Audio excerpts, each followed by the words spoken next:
Between 1968 and 1972, America launched 9 human missions to the moon, 6 of which successfully touched down, allowing 12 men to walk on the lunar surface. NASA's next chapter of lunar exploration, called Artemis, has the task of not just going to the moon to create a long-term human presence on and around it, but also to prepare for ever more complex human missions to Mars. In short, everything we must be able to do here, we must first do here. So, what will an Artemis mission look like? Everything is designed and tested with our most important element in mind, the astronauts. This is their deep space, human-rated spacecraft called Orion, built in 3 parts. The crew module, where up to 4 astronauts will live and work throughout the flight. The service module, with life support systems for the crew and its own engine and fuel reserves.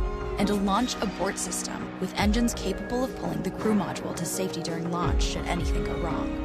To accomplish the task of launching our crew and heavy payloads, NASA is building the Space Launch System, comprising of a cargo hold, an exploration upper stage, a massive core stage, and 2 extended solid rocket boosters. Altogether, this is the world's most powerful rocket, and it exceeds the legendary Saturn V of the Apollo era in numerous ways. Sitting on the launch pad, the entire rocket, fully fueled, weighs just over 6 million pounds, 5.2 million of which is just the fuel. Once ignited, there is no stopping what comes next. All 4 RS-25 engines and the 2 solid rocket boosters come to life, thundering our crew upwards. 2 minutes after ignition, the solid rocket boosters are spent and released. 8 minutes after launch, the core stage is depleted and separated. The upper stage fires briefly, placing Orion into a parking orbit around the Earth. Here, the crew reconfigure the spacecraft and check systems to confirm everything is ready for deep space travel. With a go from mission control, the crew reignite the exploration upper stage engines to leave Earth entirely. The exact timing of this maneuver is critical to reach a speed that can escape Earth's gravitational pull, but also put Orion on a course that will intersect the moon days later. Once this burn is complete, the upper stage of the SLS is jettisoned and the crew aboard Orion coast for several days toward all that awaits them at the moon. Approaching the moon, we see the fundamental differences between Artemis and Apollo. Instead of requiring Orion to serve as an expendable lunar command module or to carry a constrained lunar lander, the Artemis missions will take advantage of a different approach: pre-staging. Everything needed for lunar missions will be positioned in advance by commercial and international partners. This includes rovers, science experiments, and human-rated systems on the surface. But it also includes a dedicated lunar station in orbit around the moon called Gateway.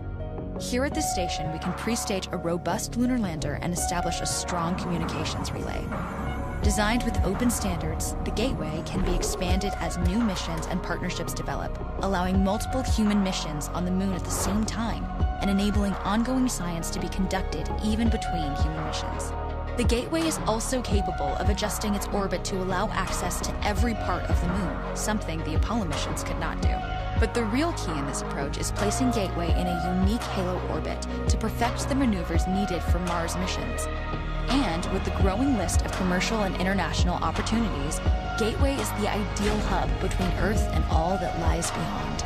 Returning to our crew as they approach Gateway, the Orion must match the elliptical orbit of the station in order to successfully dock. Once on board, pre-selected crew members transfer to the lunar lander, while those assigned to Gateway remain on station.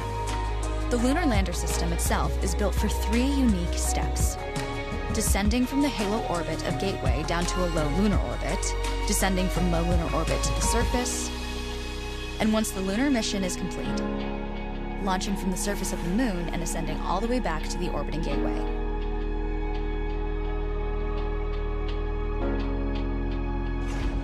Once back aboard the Orion spacecraft and undocked from Gateway, the crew fire their engine once to break out of the halo orbit, and once again to sling the spacecraft around the moon, placing it on a multi-day trajectory back towards Earth. As they near the end of this journey, the service module is released, and the crew module is oriented heat shield first.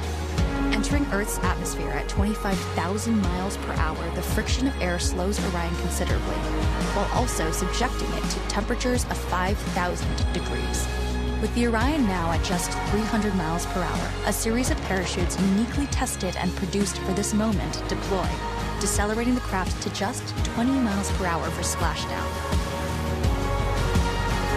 With each successful mission, Artemis ushers in the next wave of men and women to explore our moon and prove that together we are ready to go beyond.